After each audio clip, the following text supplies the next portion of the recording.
Stop and imagine this for a moment. You're 73 years old. You've written the best-selling success book in history. You're famous, respected, financially comfortable. You have a home, a wife, a routine, everything society says you should want at that age. And then one day you pack a single bag, walk out the door, and disappear. No warning, no explanation, just gone. That's exactly what Napoleon Hill did in 1956. At 73 years old, Hill left everything behind and walked away from his life. His wife Annie Lou woke up one morning and he was gone. A note on the table. That's it. For weeks, nobody knew where he was. His publisher couldn't reach him. His friends had no idea. He had simply vanished. And when he finally resurfaced months later, he wasn't the same man. Something had changed, something profound. And what he said about why he left shocked everyone who heard it. If you think you know Napoleon Hill's story, you don't. Because this moment at 73 when he walked away from everything, reveals the deepest principle he ever discovered. A principle he couldn't fully teach until he lived it himself. A principle about what really matters at the end of life.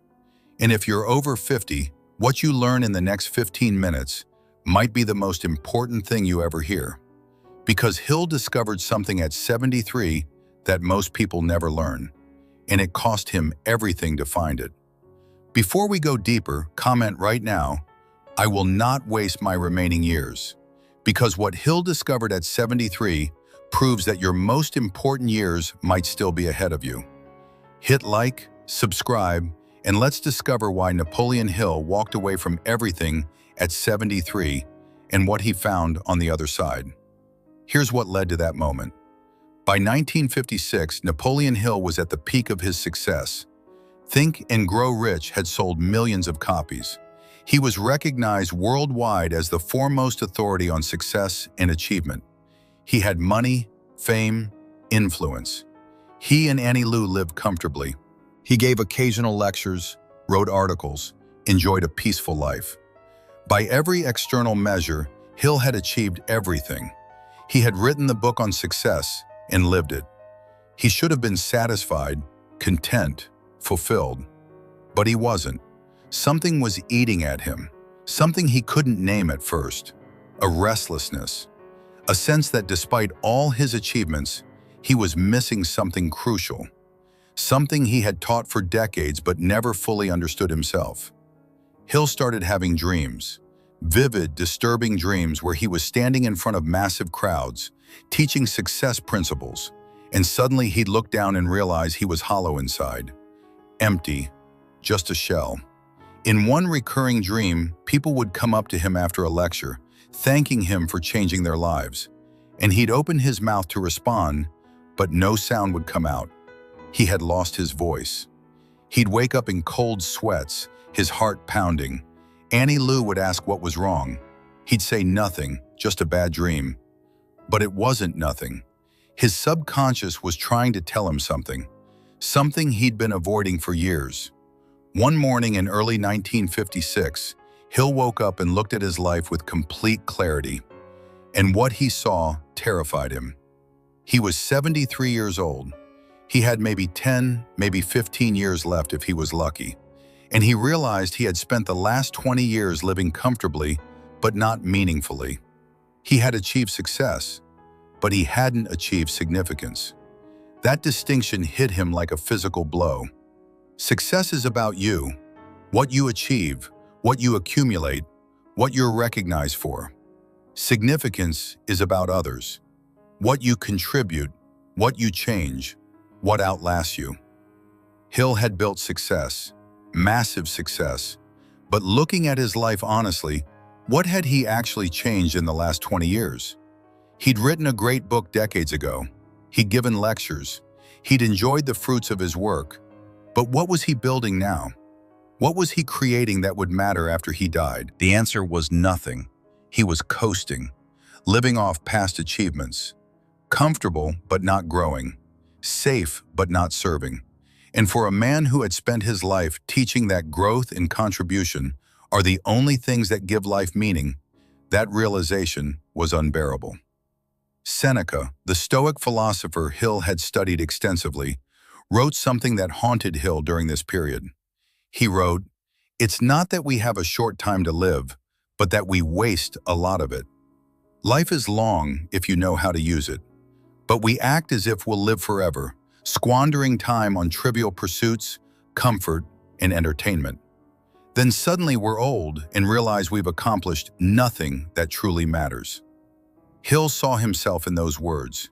He had taught this principle to millions, but he hadn't lived it. Not fully, not yet. Marcus Aurelius wrote, "You could leave life right now. Let that determine what you do and say and think." Hill was 73. He could leave life any day now. And when he asked himself honestly what he was doing with his remaining time, the answers shamed him. Nothing that truly mattered. So Hill made a decision that shocked everyone who knew him.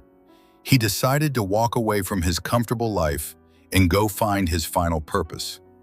Not his success, he'd already achieved that. His purpose. The thing he was meant to do before he died.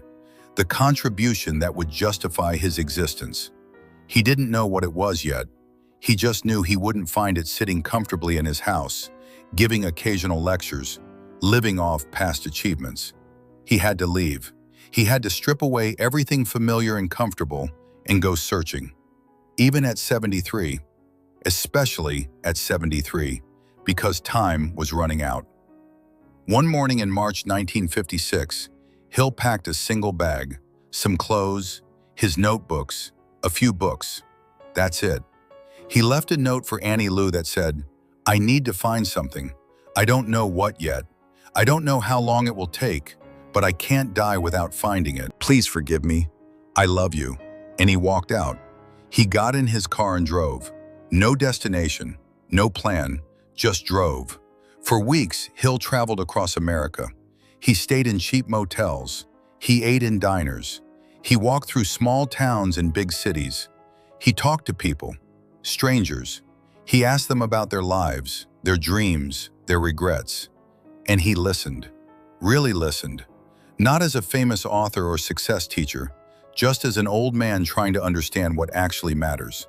And slowly, through hundreds of conversations, Hill started to see a pattern. The happiest people he met, the ones who felt their lives had meaning, weren't the wealthiest or most successful. They were the ones who were actively serving others, teaching, helping, contributing, using their knowledge and experience to make someone else's life better. The most miserable people he met were the ones like him, comfortable, achieved, sitting on accomplishments from the past, waiting to die. They all shared the same haunted look, the look that said, "I've wasted my time. I had so much to give and I gave so little." Hill realized with crushing clarity what his final purpose was. He needed to stop being a success teacher and become a life teacher. Stop focusing on achievement and start focusing on meaning. Stop teaching people how to get rich and start teaching them how to live fully until their last breath. But here's what makes this profound. Hill realized he couldn't teach this principle from comfort.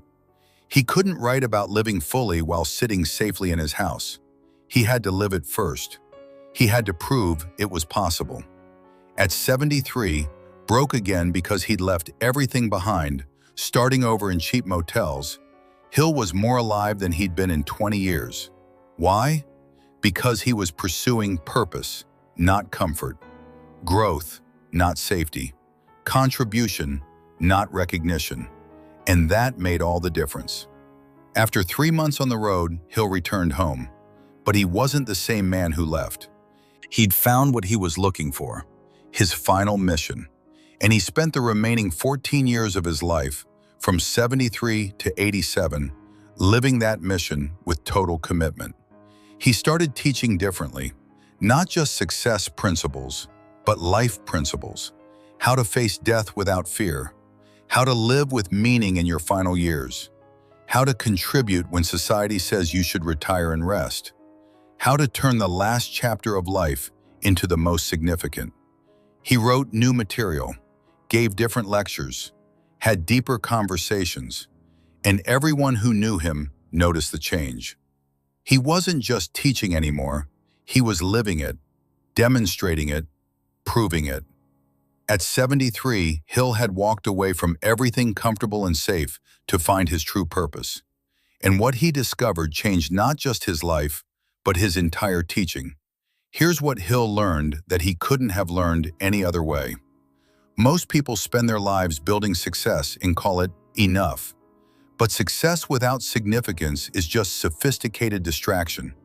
It's accomplishment without meaning, achievement without impact.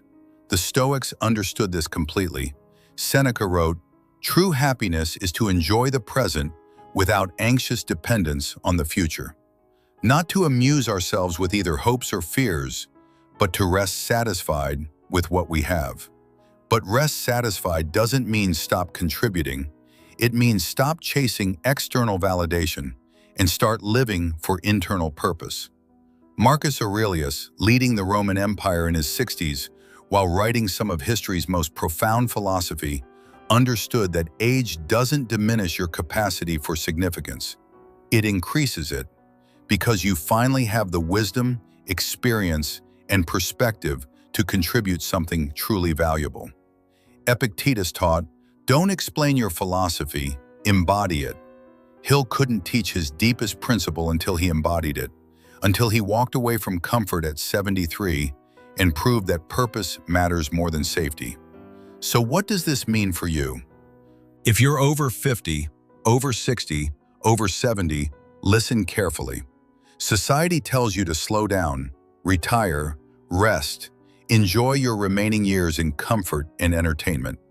Society is lying to you. That advice will kill you, not physically at first, but mentally and spiritually. The moment you stop pursuing purpose, you start dying. Hill proved this.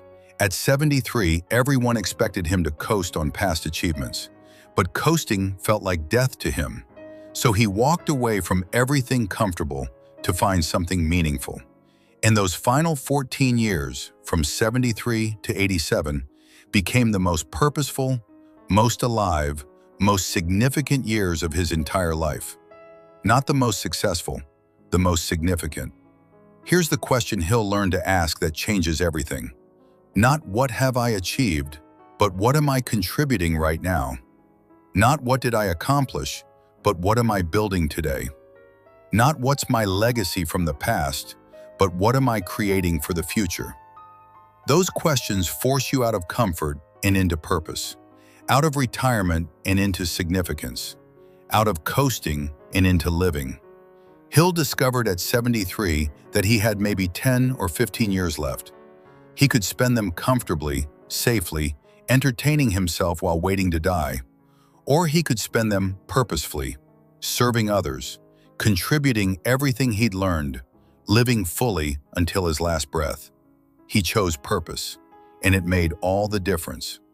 Now let me ask you directly, how many years do you have left? 10? 20? 30? Nobody knows.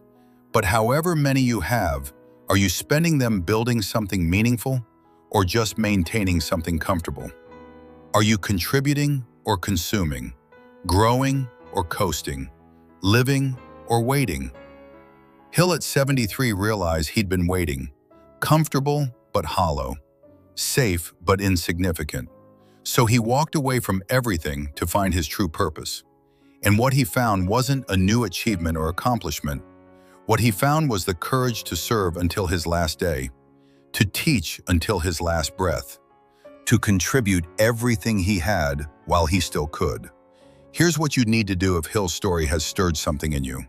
First, ask yourself honestly, what am I building right now that matters? Not what have I built, what am I building? If the answer is nothing, that's your crisis. Not your health, not your finances, your lack of purpose. Second, identify what you have to give. What have you learned through decades of living that someone else needs to know? What experience, wisdom, or skill could you share that would genuinely help another person? Write it down. Be specific. Third, decide how you'll give it.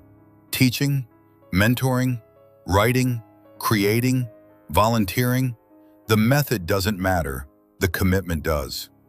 Fourth, start today. Not when you feel ready, not when circumstances align. Today, even if small, even if imperfect. Make one phone call, send one message, take one action toward contributing what you have. Fifth, eliminate distractions. Hill realized his comfortable life was a distraction from his purpose. What's distracting you? Entertainment? Comfort? Social obligations that mean nothing? Cut them. Ruthlessly. Protect your remaining time for what actually matters. Sixth, commit until your last breath. Don't set a timeline. Don't plan to do this for a year, then retire again. Commit to contributing until you physically can't anymore. That commitment transforms everything. Marcus Aurelius wrote, "Do not act as if you had 10,000 years to live. Death hangs over you. While you live, while it is in your power, be good." Hill understood this at 73. He had wasted enough time. He wouldn't waste any more. So he walked away from everything safe and comfortable to spend his remaining years purposefully. And he died at 87, not in retirement, but in action, teaching, contributing, serving, alive until his last moment.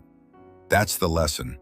That's why he walked out at 73, not because he was running from something, because he was running towards something. Purpose, significance. The only thing that makes life worth living at any age, but especially in your final years. So here's my final question. What are you going to do with your remaining years? Whatever number that is, 5, 10, 20, 30, are you going to spend them comfortably waiting for the end? Or are you going to spend them purposefully contributing everything you have? Hill made his choice at 73. He walked away from comfort to find significance, and it gave him 14 more years of truly living instead of just existing.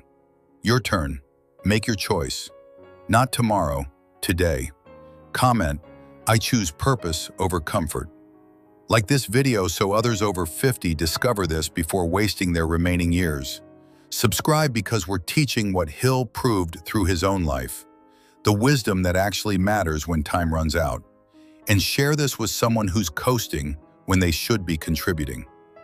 Napoleon Hill walked away from everything at 73 to find what truly mattered. You don't have to walk away from your life, but you do have to walk away from comfort and toward purpose. Starting now, let's go.